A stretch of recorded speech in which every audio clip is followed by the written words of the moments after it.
नमस्ते, good morning, आदाब, सत श्री अकाल, सलाम वालेकुम, राम राम। मैं अनिल कुमार दैया एकेडमी मैथ्स पॉइंट में आप लोगों का फिर से स्वागत करता हूं। अपनी स्पेशल 10th बोर्ड की क्लासेस चल रही हैं स्पेशली वीक स्टूडेंट्स के लिए। कैसे भी करके कमज़ोर विद्यार्थी गणित में कैसे अच्छे नंबर प्राप्त कर सकते हैं, उनके लिए स्पेशल क्लासेज हैं। सो मैं पहले भी बता चुका हूँ, ज़्यादा डीपली मैं ये टॉपिक्स आपको नहीं पढ़ा रहा हूँ क्योंकि बोर्ड की एग्ज़ाम 2 दिन बाद में है। इसलिए मैं आपको वही चीज़ें बता रहा हूँ जो आपको नंबर दिला सकती है। बाकी डीपली स्टडी मैं नेक्स्ट टॉपिक में आपके सामने करूँगा। सो आज का अपना टॉपिक रहेगा, देखो, आलेख, ग्राफ। 5 से 6 नंबर आप आसानी से प्राप्त कर सकते हो। बड़ा ही इजी तरीका बताऊँगा, ध्यान से देखना। आपके सामने आएगा 2 चरों वाली रैखिक समीकरण, उसको आलेख विधि से हल करो। जैसे मैं आपको एक एग्जांपल लेके ही बता देता हूँ। जैसे ये आ गया अपने पास, निम्न समीकरण को आलेख या ग्राफ विधि से हल कीजिए। यह आपके सामने आएगा, निम्न समीकरण को आलेख या ग्राफ विधि से हल कीजिए। जैसे पहली आपके पास इक्वेशन है x plus 2y equals to 1। दूसरी आपके पास इक्वेशन है 2x plus 3y equals to 1। तो देखिए, इसको देंगे अपन समीकरण नंबर 1, इसको देंगे अपन समीकरण नंबर 2। सबसे पहले समीकरण 1 को हल करेंगे, उससे एक सारणी बनेगी। फिर समीकरण नंबर 2 को हल करेंगे, उससे सारणी बनेगी। फिर अपन ग्राफ बनाएंगे। सबसे पहले समीकरण 1 को हल करने पर, समीकरण 1 को हल करने पर देखो, 1 को लो समीकरण, x plus 2y equals to 1।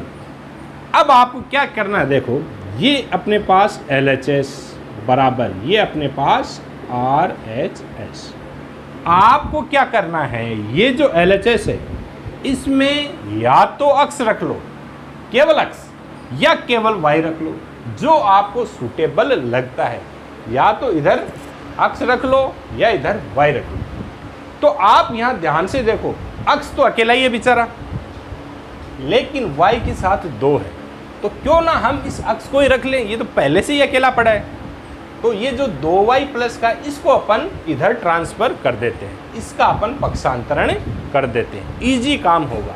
अगर आपने x का कर दिया तो ये जाएगा माइनस में, फिर 2 का और करना पड़ेगा, वो जाएगा बट्टा में, फिर अपनी कैलकुलेशन हार्ड हो जाएगी। सो x पहले ही अकेला है, इसलिए अपन 2y का पक्षांतरण करेंगे। देखो, यहाँ से अपन x इक्वस टू 1, ये 2y उठ के कहाँ जाएगा, माइनस का 2y। ये 2y कहाँ आया, माइनस में। ठीक है, अब आपको कुछ नहीं करना है, इधर x आ गया, इधर y का मान रखते जाओ और x का मान आता जाएगा। जैसे देखो, पहला y इक्वस टू, ये समीकरण नंबर 3 दे दो इसको, y इक्वस टू समीकरण 3 में, समीकरण 3 में y इक्वस टू कितना भी रख दो, 1 रख दो, माइनस रख दो, 0 रख दो। जैसे मैंने y इक्वस टू 1 रखा, सबसे सरल 1 ही होता है। y इक्वस टू 1 रखने पर, तो देखो, x का x बराबर का बराबर, 1 का 1, माइनस 2 इंटू 1। जहाँ y है केवल वहाँ 1 रखना, बाकी को नहीं छेड़ना, सेम टू सेम लिख दो। तो ये आ जाएगा 1 माइनस 2 इक्वस टू माइनस का 1। ठीक है, अब यहाँ अपन एक टेबल बना लेते हैं अलग ही।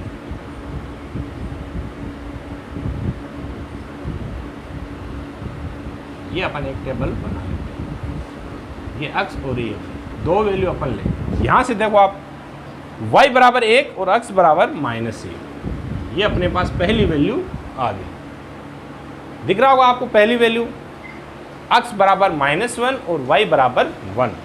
इसी प्रकार दूसरा मान अपन रखेंगे। दूसरा मान अपन क्या रखें, आप सोच के देखो। देखिए, दूसरा मान अपन रखें, जैसे y इक्वस टू 3 रखने पर y इक्वस टू 3 रखने पर समीकरण नंबर 3 रखो, x equals to 1 minus 2 into 3, वही बात है, यहाँ 1 की जगह क्या रख दिया 3, तो ये आ गया 1 माइनस 3 टू जा 6 माइनस का 5, यह आ गया x बराबर माइनस का 5, रखा कितना था y की जगह 3। ईजी है, देखो y 3 x माइनस 5, जो आपको ईजी लगे वो रख दो। सबसे मेन काम ये है पक्षांतरण वाला, फिर y की जगह रखना, फिर कोई दिक्कत नहीं आएगी। अब 2 ही अपन मान लेंगे, कई बच्चे कहते हैं सर 3 क्यों नहीं लेते, तो 2 मान से अपनी रेखा बन जाएगी। कोई भी रेखा बनाने के लिए केवल और केवल 2 पॉइंट चाहिए, इनको मिलाओ और रेखा बन जाएगी। कोई जरूरी थोड़ी 3 ही ले, 2 से ही जब काम चल रहा है तो 3 क्यों ले, क्यों अपन समय अपना बर्बाद करें, तो 2 पॉइंट ही अपन लेंगे। अब देखो समीकरण नंबर 1 हो गया, सारणी पहली बन गई, सारणी फर्स्ट। अब सेकंड लो, समीकरण 2 को हल करने पर, समीकरण 2 को हल करने पर 2 को वापस लिखो, 2x plus 3y equals to 1। यहाँ थोड़ी सी आपकी दिक्कत आएगी, अगर ऐसा अगर एग्जाम में आ जाता है जहाँ ना तो x अकेला है ना y अकेला है, x के साथ 2 है, y के साथ 3 है, तो अपन क्या करेंगे x वाला इधर रख लेंगे, क्योंकि 2 वाला थोड़ा इजी होता है। तो 2x इक्वस टू ये 3y इधर आते ही माइनस का 3y। अब इस 2 का भी ट्रांसफर करना पड़ेगा, 2 का भी तो पक्षांतरण करेंगे, क्योंकि LHS में केवल सिंगल x या सिंगल y रहना चाहिए। तो मैं इस 2 का भी ट्रांसफ़र कर दूंगा, ये 2 भी कहाँ जाएगा डिवाइड में, गुणा वाला भाग में जाता है। बेसिक पार्ट्स में मैं आपको बता चुका हूँ ये चीज़। जिन विद्यार्थियों ने बेसिक पार्ट्स नहीं देखे हैं वो डिस्क्रिप्शन में वीडियोज़ में जाके मेरे सारे बेसिक पार्ट्स देख सकते हैं, उससे आपका बेस मैथ्स का मजबूत हो जाएगा। अब आगे देखो, वही बात है, y की जगह मान रखते जाओ और x की वैल्यू आती जाएगी। सबसे पहला y इक्वस टू 1 रखने पर, अच्छा यहाँ एक चीज़ ध्यान देने बात है कि y का मान ऐसा रखना कि 2 का पूरा भाग चला जाए। तो y इक्वस टू 1 रखने पर x इक्वस टू क्या आ जाएगा 1 माइनस, इसको समीकरण नंबर 4 दे सकते हो, 3 इंटू 1 अपॉन 2, 1 माइनस 3 अपॉन 2, 3 1 जा 3, 1 माइनस 3 माइनस का 2, और ये कट होके कितना आ जाएगा माइनस का 1। यहाँ बना लो आप सारणी नंबर 2, x और y, x का मान है -1, y का रखा था 1, ठीक है। दूसरा y इक्वस टू, अब कितना रखे, 2 नहीं रख सकते। देखो अगर आपने 2 रख दिया तो 3 दूना 6, 6 में से 1 जाएगा 5, और 5 में 2 का भाग नहीं जाता है, तो आप यहाँ पे 2 मत रखो। 2 नहीं रखोगे तो आप 3 रख के देखो 3 3 9 में से 1 जाएगा। y बराबर 3 रखने पर x बराबर आ जाएगा 1 का 1 माइनस का माइनस 3 इंटू 1 की जगह 3 अपॉन 2, 1 माइनस 9 अपॉन 2, 1 में से 9 गया 8 आ जाएगा, माइनस का 8 अपॉन 2, और ये आ जाएगा माइनस का 4। क्लियर है, माइनस की संख्या भी रख सकते हो, उसमें भी कोई दिक्कत नहीं है, लेकिन प्लस से काम जब चल रहा है तो अपन क्यों रखें। That's clear. सारणी नंबर 2, यहाँ तक आपके क्लियर हो गया होगा, आधा सवाल हो चुका है, आधे से ज़्यादा ही हो चुका है। दोबारा से यहाँ एक बार मैं रिपीट कर देता हूँ। ये अपने पास 2 समीकरण दी होगी, पहली समीकरण लेंगे, एक साइड अपन एक चर संख्या रखेंगे, चाहे x रख लो चाहे y, बाकी को इधर भेज देंगे। उसके बाद में y की जगह मान रखते जाओ और x का मान आता जाएगा। इसी प्रकार दूसरी में अगर बट्टा में जाता तो बट्टा में देख लो, कोई दिक्कत नहीं है। अब अपन बनाएंगे ग्राफ, यहाँ से मैं मिटा देता हूँ। अब अपन बनाएंगे ग्राफ, आलेख। देखो ग्राफ कैसे बनेगा, ग्राफ आपको एग्जाम में देंगे, ग्राफ पेपर मिलेगा आपको। सबसे पहले कच्ची पेंसिल और स्केल लेके बीच में आपको 2 लाइनें खींच लेनी है, बड़ा प्लस बना देना। यहाँ 0 होता है, ये x राइट साइड में x, लेफ्ट में -x। ऊपर जाते हैं, ऊपर हमेशा प्लस होता है, जब भी अपन ऊपर बढ़ते हैं तो प्लस में जाते हैं और नीचे गिरते हैं तो माइनस में होते हैं। अब यहाँ आपको ऐसे देखो, एक एक सेंटीमीटर के वर्ग दिए होते हैं ना, एक एक सेंटीमीटर के वर्ग, एक एक सेंटीमीटर के आपके पास वर्ग दिए होते हैं। तो ये वर्ग एक एक सेंटीमीटर के होते हैं, इनमें अपने को टिक करना होता है। जैसे यहाँ हल्का सा टिक करके 1, यहाँ 2, फिर 3, 4, 5, इधर भी 1, 2, 3, 4, इधर माइनस में माइनस का 1, माइनस का 2, माइनस का 3, माइनस का 2, ये माइनस का 1, माइनस का 2, माइनस का 3, ये आपको पहले लिख देना है। एक एक सेंटीमीटर पे 1, 2, 3, 4 लिख देना। इधर प्लस प्लस, माइनस माइनस, ये चतुर्थांश भी होते हैं, ये प्लस प्लस, ये आपको अभी ध्यान नहीं देना, बाद में पढ़ाऊँगा डीपली। 10वीं क्लास के अपन चैप्टर स्टार्ट करेंगे तब बताऊँगा पूरी चीज़। फिलहाल आपको ये ध्यान रखो। अब देखो यहाँ थोड़ा सा मैं इनको मिटा देता हूँ वर्ग। ये तो मैंने समझाने के लिए आपको बनाया। एक एक सेंटीमीटर का आपको बॉक्स मिलेगा और वहाँ आपको टिक मार्क करना है, करके आपको ऐसे लिख देना। अब देखो सबसे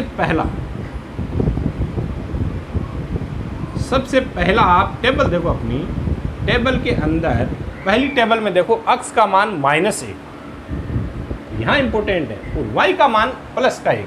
तो अक्स का मान -1 कहाँ है, पकड़ो उसको, ये रहा, पकड़ लिया, पकड़ के रख लिया आपने। वाई का मान 1 प्लस कहाँ है, ऊपर है। तो ये जो पकड़ा हुआ इसको 1 तक लेके जाओ, कहाँ जाएगा 1, यहाँ तक पकड़ लिया इसको। y बराबर 1 कहाँ है, ये रहा, इसको 1 तक लेके जाना पड़ेगा इसे, यहाँ ये देखो, यहाँ ये मिलेगा, ये अपना पॉइंट आया है, ठीक है। ये मैंने समझाने के लिए बनाया, इसको वापस मिटा दो। तो आपको क्या करना है, ये -1 और ये 1, इनके बीचों बीच यहाँ पॉइंट बना के ऐसे कर देंगे, ठीक है। फिर -5 और 3, अक्स का मान -5, y का मान 3। -5 कहाँ है, अक्स का मान ये रहा, और y का मान +3 ऊपर है। तो ये -5 को 3 तक लेके जाओ, देखो यहाँ 3 तक लेके जाओ, तो ये बनेगा यहाँ। क्लियर है। इसको आपको स्केल से मिला देना है, दोनों पॉइंट को लंबा मिला देना है स्केल से। मिला दिया, पहली रेखा अपने पास आ चुकी है।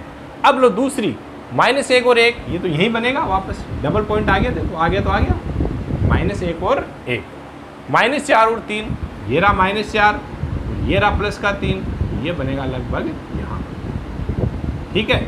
इसको भी मिला दो, ये मैंने इसको मिलाया, ठीक है। तो ये अपने पास देखो जहाँ कट पॉइंट मिलता है वो अपना होता है सॉल्यूशन। यहाँ कट पॉइंट मिला, यहाँ अक्स की वैल्यू कितनी है भाई, नीचे देखो अक्स के -1, y में 1, ये अपना हल है। सॉल्यूशन यहाँ से अपने को मिलता है, यानी अपने पास हल बोल दो, चाहे मूल बोल दो, चाहे शून्य भी बोल सकते हैं, सॉल्यूशन। तो ये क्या आएगा, अक्स बराबर तो -1, y बराबर 1। यही क्यों आया, क्योंकि दोनों रेखाएं आपस में यही मिल रही है और वही उसका सॉल्यूशन होता है। सारणी बनाई, ग्राफ बनाया। एक छोटा सा क्वेश्चन और दे देते हैं बीच में, जैसे आपके पास ये लिख दिया 2x + y बराबर k, बोलेंगे k की वैल्यू निकालो। ऐसे ही पूछ सकते हैं कि ग्राफ बनाने के बाद में, समीकरण हल करने के बाद में k की वैल्यू निकालो। तो k के बराबर क्या है भाई, ये है ना, तो यहाँ मान रख दो, 2 गुणा अक्स का मान -1 प्लस y का मान 1 बराबर k।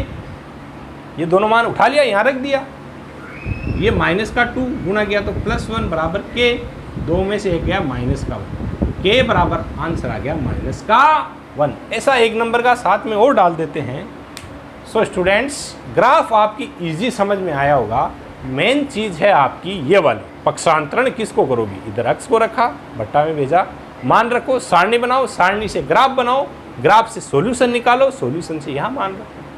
बहुत ही इजी है, 5 से 6 नंबर आप आसानी से प्राप्त कर सकते हो। सो स्टूडेंट, एक बात का और ध्यान रखें, एग्ज़ाम में जब आप जाओ तो कंप्लीट अच्छा वाला ड्राइंग बॉक्स कम से कम 50 रुपये का खरीद लेना, जिसमें अच्छी सी शॉर्पनर, पेंसिल, स्केल वगैरह सारी चीज़ें होनी चाहिए जो आपके वहाँ काम आएगी। ऐसा ना हो इधर उधर से मांगना पड़े।